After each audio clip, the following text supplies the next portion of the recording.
السلام علیکم، میں سمیع اللہ گونزل اور آپ دیکھ رہے ہیں ہمارا یوٹیوب چینل۔ ناظرین، ایک بار ایک نوجوان تھا، اسے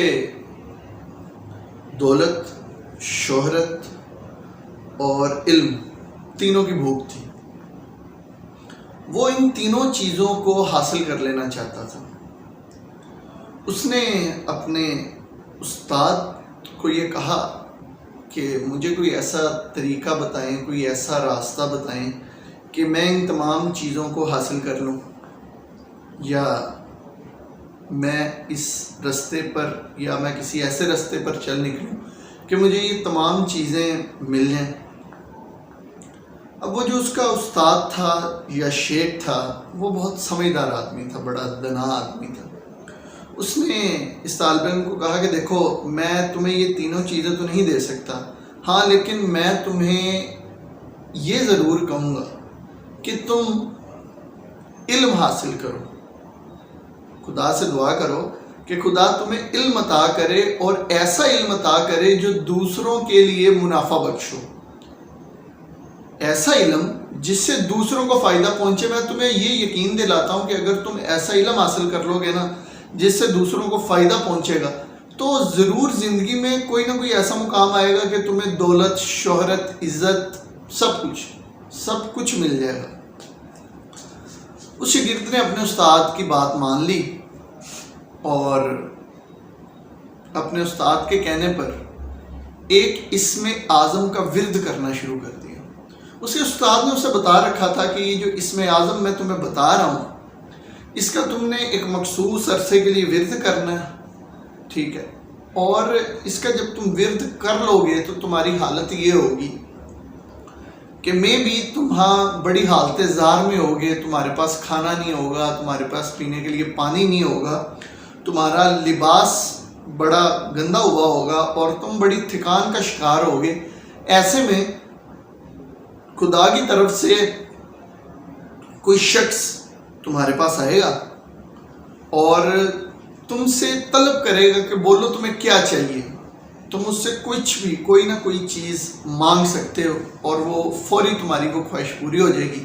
اب تم نے یہاں پہ خیال رکھنا ہے کہ تم نے اس سے دولت نہیں مانگنی، نہ ہی اس سے شہرت مانگنی، تم نے صرف اس سے ایک چیز مانگنی ہے کہ مجھے ایسا علم دے دو جس سے میں دوسروں کو فائدہ پہنچا سکوں۔ اب وہ طالب علم اپنے استاد کی بات سن کر اس نے وہ اسم اعظم لیا، اس کے استاد کی تمام باتیں اس کے ذہن میں تھیں، اور وہ چل نکلا کسی ویران جہاں پر جا کے بیٹھ گیا، کچھ کھانا اور پانی وغیرہ لے کر، اور اس اسم اعظم کا ورد کرتا رہا۔ تقریباً کچھ عرصہ 2-3 ماہ اس نے اس اسم اعظم کا ورد کیا۔ اس دوران خوراک اور پانی جو اس کے پاس تھا وہ سب ختم ہو چکا تھا، اور ایک دن کیا ہوا کہ بالکل ویسا ہی ہوا جیسا اس کے استاد نے کہا تھا۔ ایک نورانی چہرے والا بزرگ اس کے پاس آتا ہے اور اس سے پوچھتا ہے کہ بولو تمہیں کیا چاہیے، تمہیں کھانے کی بھی طلب ہے، تمہیں پیاس بھی لگی ہوئی ہے، یا تمہاری کوئی بھی دنیا کی خواہش ہے، تم بتاؤ، میں تمہاری کوئی بھی ایک خواہش پوری کر دوں گا۔ اب کیا ہوتا ہے کہ اس کا جو نفس ہوتا ہے یہ اسے کہہ رہا ہوتا ہے کہ دولت مانگ لو، اپنے لیے آرام و سکون، آسائش مانگو، لیکن اس کے ذہن میں اس کے استاد کی ایک بات ہوتی ہے کہ بیٹے تم نے علم مانگنا ہے، ایسا علم جو دوسروں کے نفع دے۔ تو لہٰذا یہ اپنے استاد کی بات مانتے ہوئے، دیکھیں ہم جس کو ہادی مانتے ہیں نا، یہ جس کو رہبر مانتے ہیں یا جس سے رستہ پوچھ کر چل رہے ہوتے ہیں، پھر اگر آپ نے اسے دل سے مانا تو آپ کو چاہیے کہ اس کے رستے کی تائید کریں، اس نے جو باتیں سمجھائی ہیں ان پر اچھے طریقے سے عمل بھی کریں۔ اس شاگرد نے بھی ویسے کیا، اپنے استاد کی بات سنتے ہوئے یہ اس بزرگ کو کہتا ہے کہ مجھے علم دے دیجیے، ایسا علم جس سے میں دوسروں کو نفع دے سکوں، دوسروں کو فائدہ پہنچا سکوں۔ وہ بزرگ اسے علم عطا کرتا ہے اور چلا جاتا ہے۔ اب دیکھیں جی، علم ایک ایسی چیز ہے جو انویزیبل ہے، دیکھا نہیں جا سکتا۔ علم تب ہی کام آتا ہے جب آپ اس سے کام لیتے ہیں، یا جب کوئی موقع آن پڑتا ہے تب آپ کو پتہ چلتا ہے جی یہ میرا علم تھا، میں نے اسے اس طریقے سے استعمال کر لیا۔ اب وہ شخص بیچارہ، وہ شاگرد شش و پنج میں ہوتا ہے کہ یار علم پتہ نہیں ملا ہے یا نہیں ملا، جو بھی معاملہ ہوتا ہے، خیر وہ چل پڑتا ہے سفر میں اپنے شہر کی طرف واپس۔ رستے میں ایک بستی آن پڑتی ہے. اب وہ بہت تھکا ہوتا ہے, رات بھی ہو چکی ہوتی ہے. وہ ایک دروازے پہ جا کے نوک کرتا ہے, اندر سے ایک شخص آتا ہے. اب وہ شخص جب اسے آ کے دیکھتا ہے, اس کی حالت دیکھتا ہے, بری حالت, تھکا ہوا آدمی, بھوکا پیاسا لگ رہا ہے, تو اس سے پوچھتا ہے جی بھیا نا آپ نے دروازہ نوک کیا, کیا چاہیے آپ؟ اب یہ اس سے آگے سے کہتا ہے کہ دیکھیں میں مسافر ہوں, پیاس بڑی لگی ہوئی ہے, بڑی مہربانی ہوگی اگر کچھ کھانے پینے کے لیے مل جائے. خیر وہ رحم دل آدمی ہوتا ہے, وہ اسے جو ان کا مہمان کھانا ہوتا ہے اس میں لے جاتا ہے, اسے پانی پلاتا ہے اور اسے کھانے کے لیے کھانا دیتا ہے. اس کے بعد وہ اس سے خود ہی پوچھ لیتا ہے کہ آپ تھکے ہوئے لگ رہے ہیں, اگر آپ چاہیں تو رات یہاں پہ رک سکتے ہیں. اب تھکے ہوئے کو کیا چاہیے؟ ایک بستر. اب وہ اس کا جو شاگرد ہوتا ہے شیخ کا, وہ اس کو کہتا ہے جی آپ کی بڑی مہربانی, میں رات یہاں پہ گزارنا چاہوں گا. اب وہ رات اس کی وہاں پہ گزرتی ہے. اگلے دن اٹھتا ہے, جب وہ وہاں سے رخصت ہونے لگتا ہے, گھر سے باہر نکلتا ہے تو دیکھتا ہے کہ قبیلے میں عجیب ہی سما ہے. سب لوگ غمزدہ پھر رہے ہیں. ایک گھر ہے, اس میں سے آہو بکا کی آوازیں بھی آ رہی ہیں. وہ جو اس کا میزبان ہوتا ہے اس سے پوچھتا ہے کہ یار کیا ماجرا ہے, یہ کیا معاملہ ہے؟ رات کو ٹھیک تھا, ابھی آپ کی ساری بستی غمگین لگ گئی ہے, آپ کے جو بستی میں سب سے عالی شان شاندار گھر ہے اس میں رونے کی آوازیں آ رہی ہیں. وہ شخص اسے بتاتا ہے کہ دیکھو وہ ہمارے قبیلے کے سردار کا گھر ہے, ہمارا سردار ہے, اس کا اکلوتا بیٹا ہے, تو وہ بیچارہ انتہائی بیمار ہے, اور کل رات کو طبیب نے جواب دے دیا ہے کہ اب یہ مزید نہیں بچ سکے گا, لہٰذا اس لیے ان کے گھر سے آہو بکا کی آوازیں آ رہی ہیں, رونے چیخنے کی آوازیں آ رہی ہیں.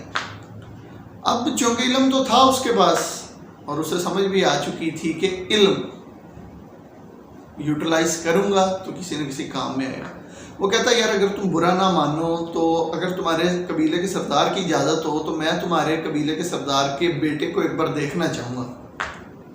خیر وہ شخص اسے اپنے قبیلے کے سردار کے بیٹے کے پاس لے جاتا ہے. جب وہ جا کے اسے دیکھتا ہے, اس کی بیماری کے بارے میں دیکھتا ہے, تو یکدم اس کے ذہن میں آتا ہے کہ فلاں جڑی بوٹی اس کی بیماری کا علاج ہو سکتی ہے.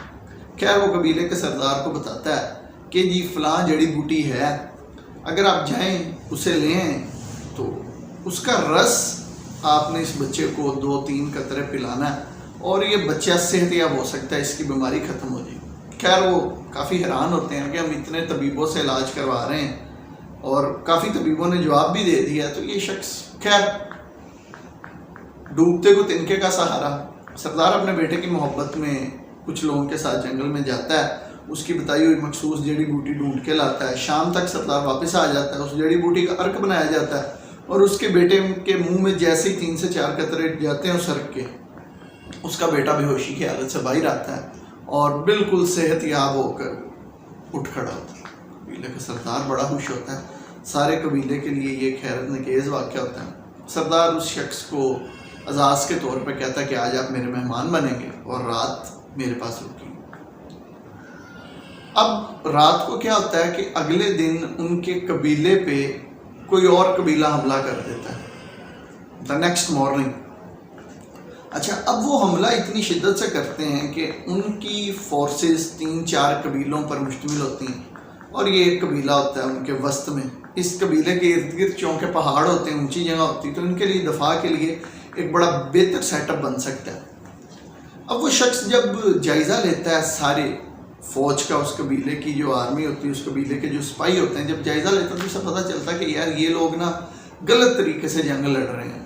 اگر یہ پہاڑوں کے اوپر سے بیٹھ کے تیر برسائیں گے تو یہ بہتر طریقے سے اپنے مخالفوں کو شکست دے سکتے ہیں, ادروائز یہ بہت تعداد میں کم ہے, ہار جائیں گے اور مارے جائیں گے. خیر وہ سردار کو کہتا ہے کہ آپ اپنے کمانڈر کو بلائیں. ان کے سردار اپنے قبیلے کے کمانڈر کو بلاتا ہے. جب وہ کمانڈر آتا ہے تو وہ کمانڈر کو سمجھاتا ہے کہ دیکھو یہ جو ٹیکنیک تم لوگ استعمال کر رہے ہو, اس سے تم لوگ جلدی تھک جاؤ گے, تعداد میں بھی کم ہو, تمہارا اسلحہ بھی کم ہے, جلدی ہار جاؤ گے. اگر تم لوگ یہ تکنیک یوز کرو تو تم لوگ جیت سکتے ہو. خیر قبیلے کا سردار وہی کام کرتا ہے, اسے پسار کو آرڈر دیتا ہے کہ جس طرح سے یہ شخص کہہ رہا ہے اسی طرح سے کرو. اور خدا کا کرنا کیا ہوتا ہے کہ وہ لوگ جنگ بھی جیت جاتے ہیں. جب یہ دونوں واقعات ہو جاتے ہیں, سارے گاؤں میں, ساری بستی میں خوشی کی لہر دوڑ اٹھتی ہے. قبیلے کا سردار شام کو اس شخص کو اپنے پاس بلاتا اور کہتا دیکھو میں نے یہ ارادہ کر رکھا تھا, نیت کر رکھی تھی کہ یہ 2 کام جو بھی شخص کرے گا یا جس کے وسیلے سے بھی ہوں گے، میں اپنی سرداری اسے دے دوں گا، اپنی ساری زمینیں اسے دے دوں گا، اور خود میرے چچا زاد کسی اور شہر میں رہتے ہیں، میں ان کے پاس جا کر بات ہو جاؤں۔ خیر وہ شخص اسے سرداری دیتا ہے اور خود وہاں سے رخصت ہوتا ہے۔ اپنے اس استاد کی، اپنے ہادی کی، رہبر کی بات ماننے سے یہ جو شاگرد یہ علم حاصل کرتا ہے، اچھا اب وہ علم اسے دولت، شہرت اور ہر چیز عطا کر دیتا ہے۔ اس کہانی کا مقصد یہ تھا کہ دنیا میں اگر خدا نے سب سے بہترین کوئی چیز پیدا کی ہے یا انسان کے لیے کوئی سب سے بہترین نعمت ہو سکتی ہے تو وہ ایسا علم ہی ہے کہ جس سے انسان دوسروں کو نفع پہنچا سکے۔ اس علم سے آپ اپنی زندگی بھی بنا سکتے ہیں اور اپنی آخرت بھی۔ لہٰذا خدا سے ہمیشہ دعا کیا کیجیے، یا جب بھی خدا سے مانگے تو یہ مانگا کیجیے کہ خدا آپ کو علم دے، ایسا علم جس سے آپ دوسروں کو فائدہ پہنچا سکیں۔ اپنا بہت خیال رکھیے گا، آپ سے ملاقات ہوگی اگلی ویڈیو میں۔ خدا حافظ۔